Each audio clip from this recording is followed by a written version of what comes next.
The hum of the starship's engines was a constant companion, a low thrum that had become as familiar to him as his own heartbeat.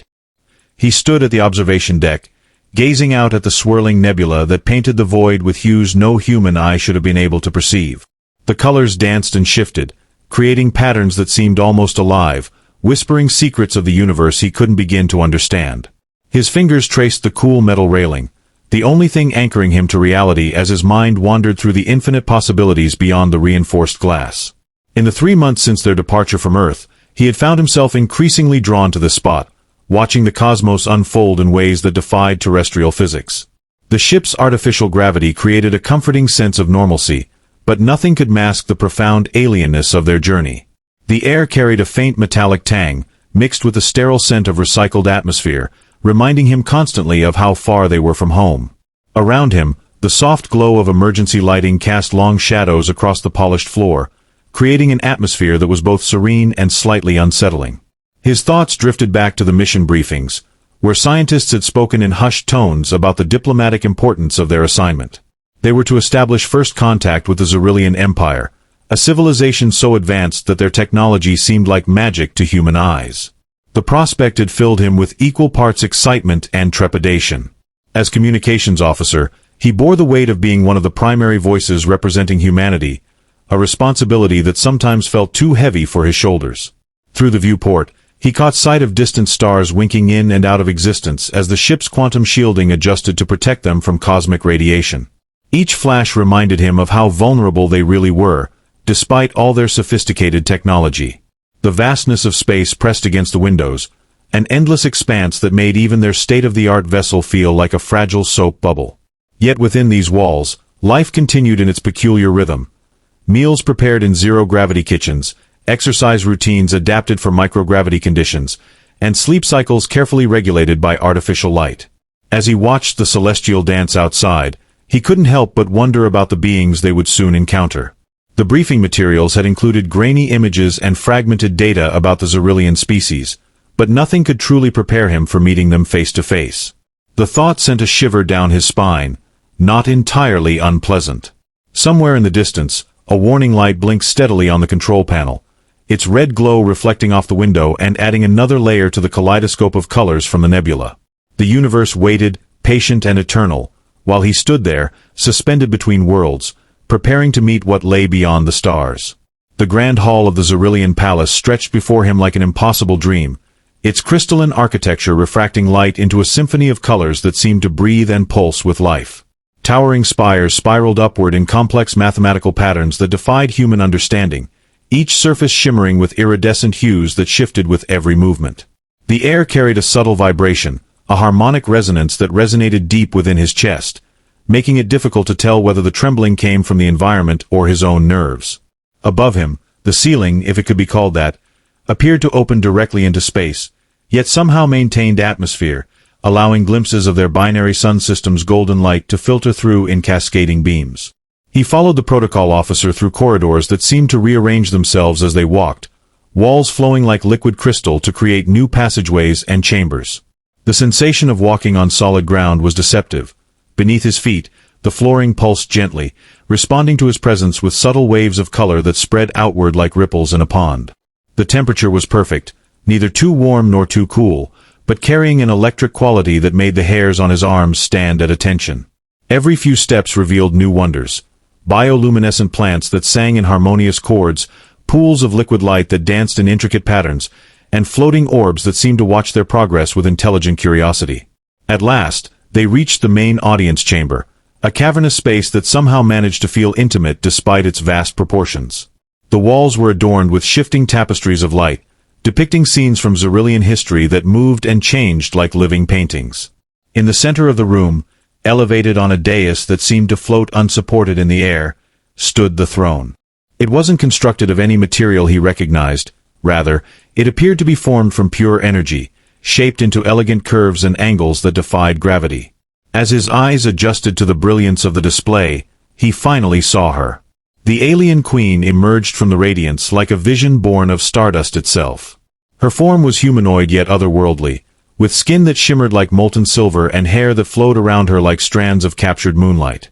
Her eyes, large and luminous, contained galaxies within their depths, swirling with colors and patterns that seemed to shift and change with her mood. She wore robes that weren't fabric at all, but rather fields of organized energy that responded to her movements with graceful undulations. Around her neck hung a pendant that pulsed with the same harmonic frequency as the palace itself, suggesting a connection deeper than mere ornamentation. Every instinct told him to look away, to shield his eyes from such overwhelming beauty, but he found himself unable to do anything but stare. The air between them seemed to crackle with potential energy, and he became acutely aware of every detail. The way her presence seemed to bend light around her, the subtle fragrance of ozone and something indefinably sweet, the way her very being seemed to resonate with the fundamental forces of the universe. His heart pounded in his chest, not just from nervousness, but from something deeper, something primal that recognized in her a power and majesty beyond human comprehension.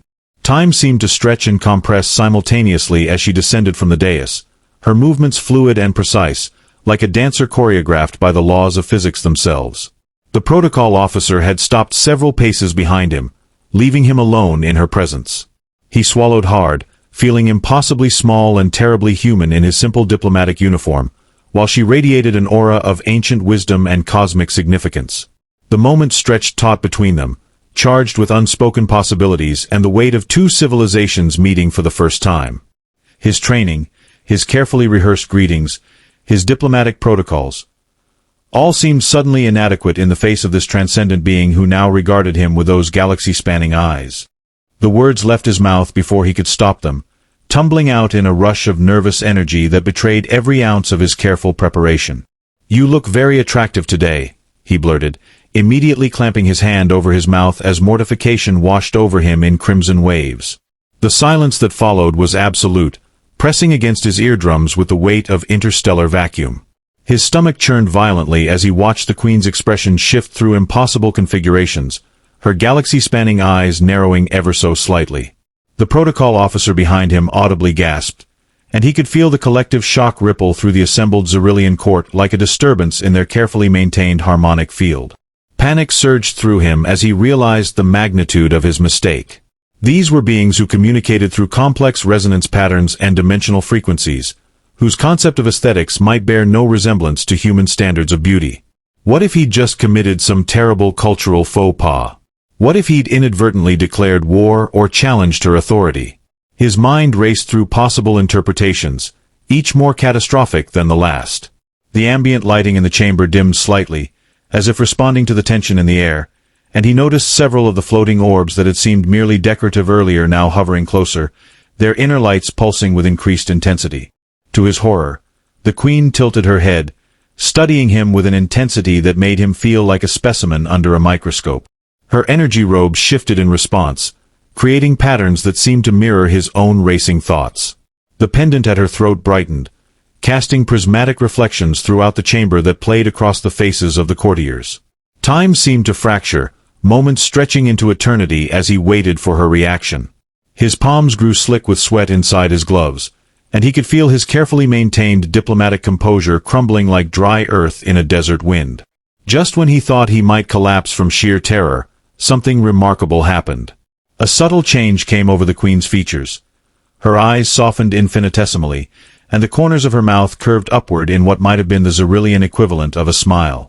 The harmonic resonance in the air shifted, becoming warmer, more inviting.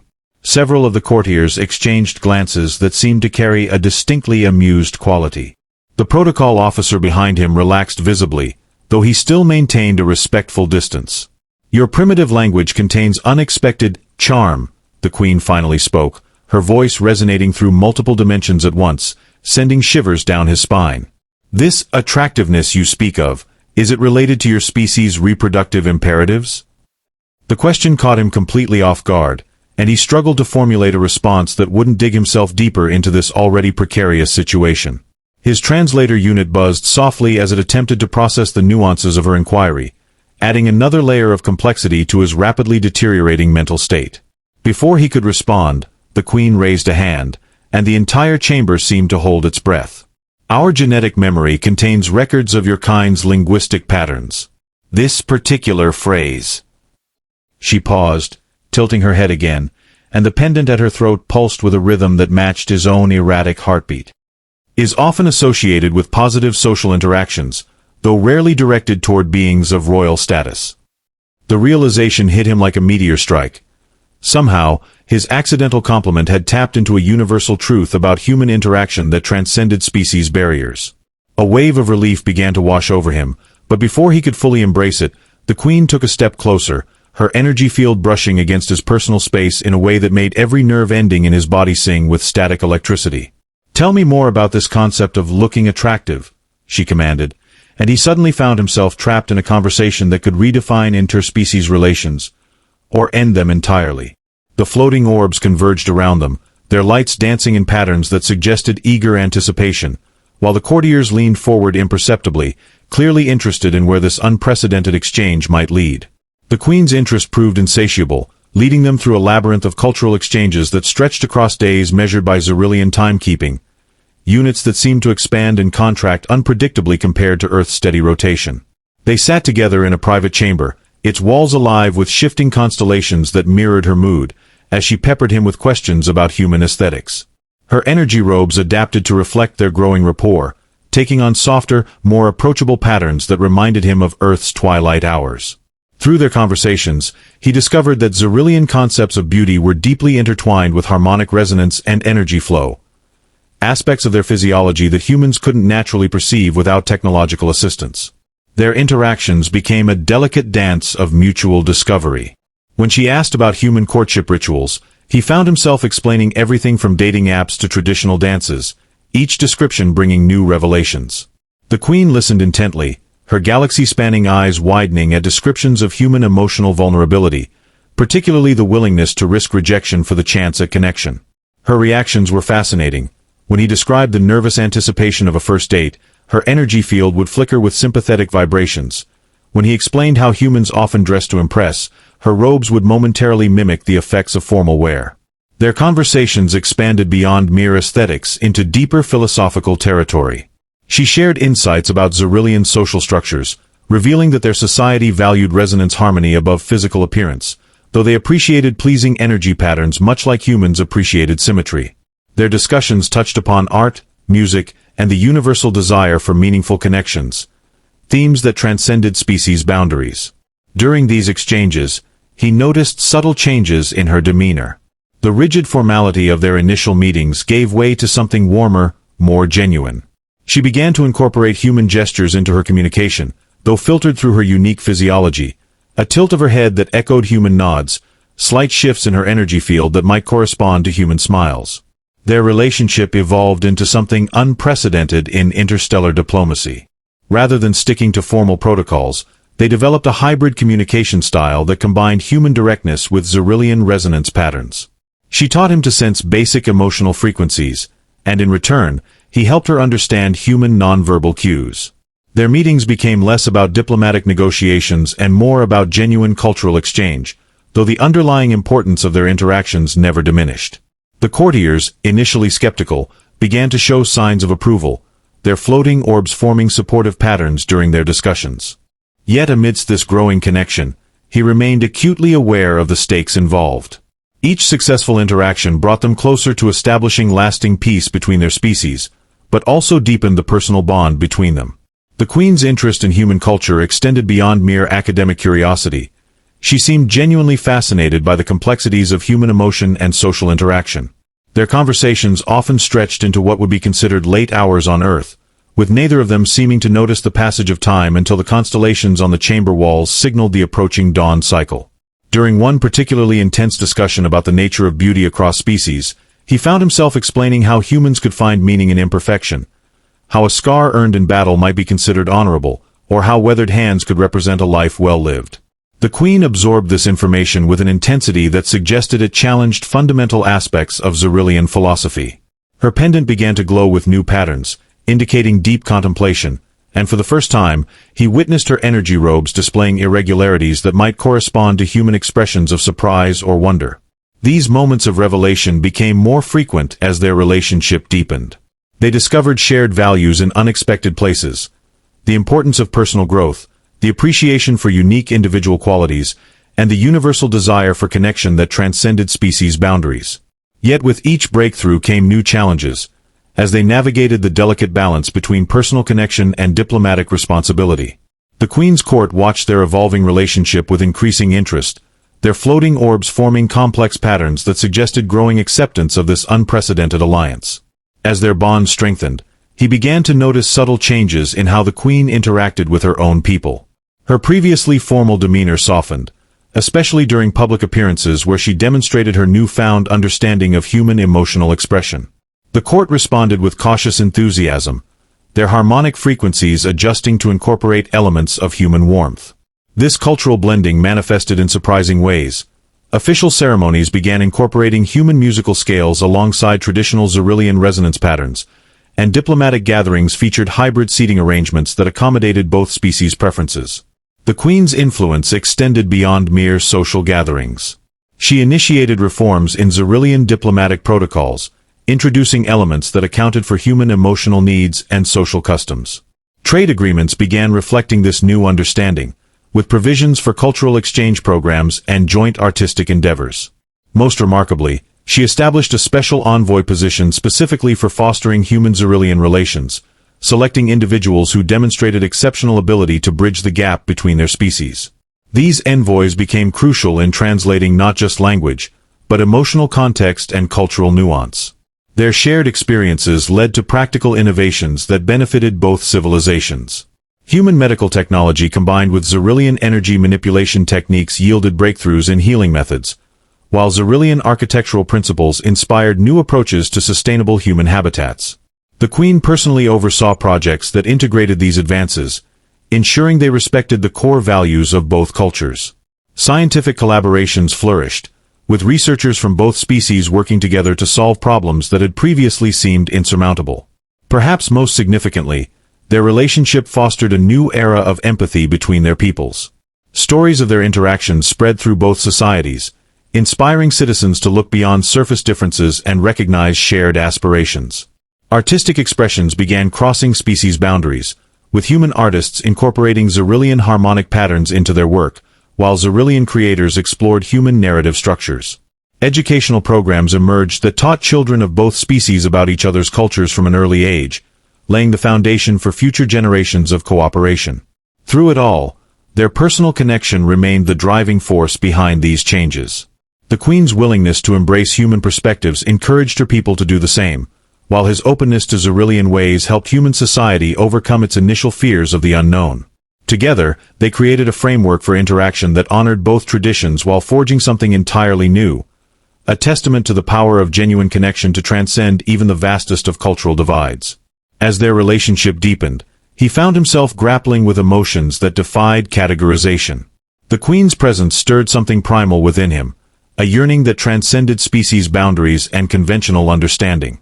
During their private sessions, he would catch himself staring at the way her energy robes flowed around her form, mesmerized by the subtle shifts in her harmonic frequencies that seemed to echo his own heartbeat.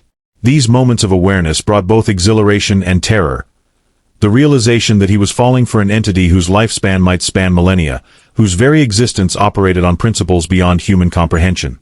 The Queen, too, exhibited signs of emotional complexity that challenged his understanding. Her galaxy-spanning eyes would linger on him during discussions, their swirling patterns suggesting thoughts she chose not to vocalize. Sometimes, during particularly intimate conversations about human emotional vulnerabilities, her energy field would fluctuate in ways that mirrored human blush responses. These displays of affection, if that's what they were, left him torn between professional duty and personal longing, knowing that any misstep could jeopardize not just their relationship, but the fragile peace between their species. Their interactions became charged with unspoken tension, each glance and gesture carrying layers of meaning that neither dared to articulate fully. During one memorable session about human romantic poetry, he found himself reciting Shakespeare sonnets while she analyzed the emotional resonance of each line, her pendant glowing with patterns that suggested deep personal reflection. The air between them seemed to vibrate with possibilities, yet remained constrained by the weight of their responsibilities. Protocol officers from both sides watched their developing connection with increasing concern, their floating orbs forming complex patterns that indicated growing anxiety about the political implications of their bond. Night cycles, or what passed for them aboard the Zerillian palace, found him lying awake, staring at the crystalline ceiling that mimicked star-filled skies, wrestling with questions that had no easy answers. Could a human truly love an alien queen? Was it ethical to pursue such feelings when the fate of two civilizations rested on maintaining professional distance?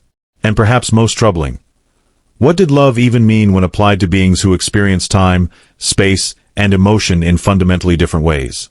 The Queen's presence haunted his thoughts, not just as a diplomatic partner, but as a being who had somehow awakened parts of his soul he hadn't known existed.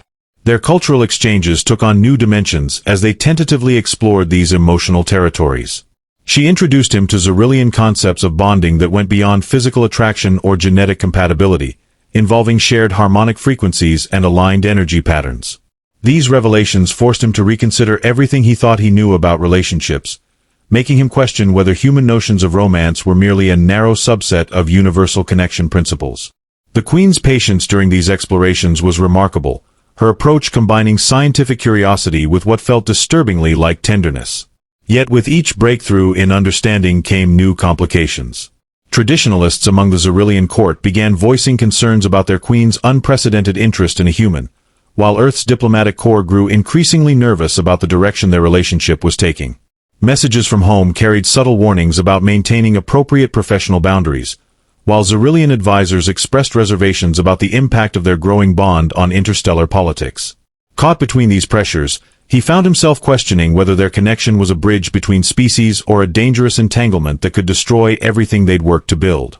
Despite these challenges, their meetings continued to evolve, taking on an intimacy that defied diplomatic norms. They developed private languages of expression that blended human emotional vocabulary with Zerillian resonance patterns, creating a form of communication that belonged exclusively to them. During these moments, surrounded by walls that reflected their shared energies in dazzling displays of light and sound, they approached truths about connection and belonging that transcended species limitations, truths that promised either revolutionary understanding or catastrophic misunderstanding. As weeks stretched into months, their interactions reached new levels of complexity. The Queen began incorporating human emotional expressions into official ceremonies, her energy robes adopting patterns that subtly mimicked human body language during important speeches. This unprecedented blending of cultural norms sparked heated debates among Zerillian traditionalists, who viewed these changes as potentially destabilizing to centuries-old protocols. Meanwhile, Earth's diplomatic corps grew increasingly concerned about the apparent intimacy developing between them, dispatching urgent communiques that hinted at recalling him from his post. Each message added pressure, threatening to unravel the delicate balance they'd achieved. Their private sessions became battlegrounds of conflicting desires and responsibilities. She would reach out with her energy field, testing the boundaries of their connection, while he wrestled with the knowledge that every moment spent deepening their bond risked violating both species' expectations. The floating orbs that once served as mere decoration now seemed to pulse with judgmental scrutiny, their patterns shifting in ways that suggested growing factional tensions within the court. Even the harmonic resonance of the palace itself seemed to reflect the mounting pressure, its usual soothing frequencies occasionally breaking into dissonant chords that set his teeth on edge. During one particularly tense negotiation about trade agreements, their personal connection threatened to overshadow diplomatic proceedings. As they discussed terms that would affect millions across both species, their eyes met with an intensity that silenced the room. The Queen's pendant flared with brilliant light, and for a moment, it seemed they might prioritize their bond over their duties. Protocol officers from both sides intervened hastily, separating them with carefully orchestrated excuses about technical consultations. The incident highlighted how dangerously intertwined their personal and professional lives had become, forcing them to acknowledge the unsustainable nature of their current path. Complicating matters further, rumors began circulating about potential challengers to the Queen's position, citing her unconventional relationship as evidence of compromised leadership. These whispers reached Earth's intelligence networks, prompting renewed calls for his immediate withdrawal from the mission. Yet neither of them could bring themselves to sever their connection, knowing that doing so would mean abandoning the unprecedented understanding they'd achieved between their species. The Queen confided in him about the growing resistance within her council, her energy field flickering with patterns that suggested deep personal conflict. For the first time, he saw vulnerability in her galaxy-spanning eyes, a recognition that their bond might cost her everything she held dear. Their attempts to maintain professional distance only served to highlight their growing intimacy. Formal diplomatic functions became exercises in exquisite torture, with every carefully measured word between them carrying layers of unspoken meaning. The Queen's court began organizing events designed to separate them, arranging parallel meetings and creating scheduling conflicts that forced them to communicate through intermediaries. Yet these obstacles only intensified their connection, as they developed new ways to communicate through coded messages hidden within official documents and subtle energy pulses that only they could interpret. The situation reached a crisis point during preparations for the upcoming solstice convergence, a major Zerillian festival that traditionally celebrated unity and harmony. The Queen insisted on including human elements in the celebrations, despite fierce opposition from conservative factions. Behind closed doors, they argued about the risks of pushing too far too fast, their voices rising in frustration as they grappled with competing loyalties. Her energy robe shifted erratically during these discussions, reflecting the turmoil within, while his human limitations made it difficult to fully comprehend the scope of what they were facing. The convergence approached like an unstoppable tide, carrying with it the potential to either cement their achievements or destroy everything they'd built. With the solstice convergence looming, they found themselves caught in an impossible dilemma. The Queen's insistence on integrating human traditions into the celebration had ignited a political firestorm within the Zerillian hierarchy. Conservative members of the court openly questioned her fitness to rule, while reformist factions rallied behind her progressive vision. Earth's diplomatic corps, meanwhile, demanded he distance himself from the controversy, threatening to recall him unless he adopted a more neutral stance. Yet every attempt to follow these directives only deepened their connection, as they worked together to navigate the growing crisis. Their private meetings became increasingly fraught with tension, each decision carrying potentially catastrophic consequences. When she proposed including a human delegation in the ceremonial procession, an unprecedented move that would showcase their species' equality, he found himself torn between supporting her vision and respecting Earth's cautious approach. The Queen's energy field pulsed with determination, her galaxy-spanning eyes fixed on him with an intensity that made it impossible to think clearly. They spent hours debating strategy, their arguments punctuated by moments of profound understanding that only complicated matters further. The situation escalated when a group of traditionalist courtiers presented the Queen with an ultimatum: abandon her human-influenced reforms or face a formal challenge to her authority. The news hit him like a physical blow, forcing him to confront the true cost of their relationship. Her pendant glowed with agitated patterns as she explained the depth of the threat, her usually composed demeanor cracking to reveal the strain she'd been under. For the first time, he fully grasped the magnitude of what she was risking for their shared vision of interspecies harmony. The realization filled him with a mixture of awe and terror, knowing that any misstep could destroy not just their personal connection, but the fragile peace between their civilizations. As the convergence date approached, they faced decisions that would shape the future of both species. The Queen proposed a bold solution that would require complete trust and unprecedented cooperation between their governments. Her plan involved restructuring the very foundations of Zerillian human relations, creating a new framework that acknowledged their species' differences while celebrating their shared aspirations. The proposal was revolutionary, promising either a new era of understanding or total diplomatic collapse. Standing beside her in the crystalline planning chamber, watching the constellations shift in response to their combined energies, he understood that they were about to cross a threshold from which there would be no turning back. The Queen's plan was unveiled during the solstice convergence, her voice resonating with a harmony that silenced the entire assembly. She spoke of unity not as assimilation but as a celebration of differences, weaving human traditions into the ceremony with grace and precision. The air shimmered with tension as she extended her energy field toward him, an unspoken question hanging between them. He stepped forward, his human frailty stark against her ethereal presence, and nodded in agreement. Chaos erupted among the courtiers, their floating orbs pulsing wildly with dissent. Yet, amidst the turmoil, something unexpected happened. A faction of younger Zerillians, inspired by their Queen's courage, began to vocalize support. Their harmonic frequencies blended with human cheers transmitted from Earth's delegation, creating an unprecedented symphony of approval.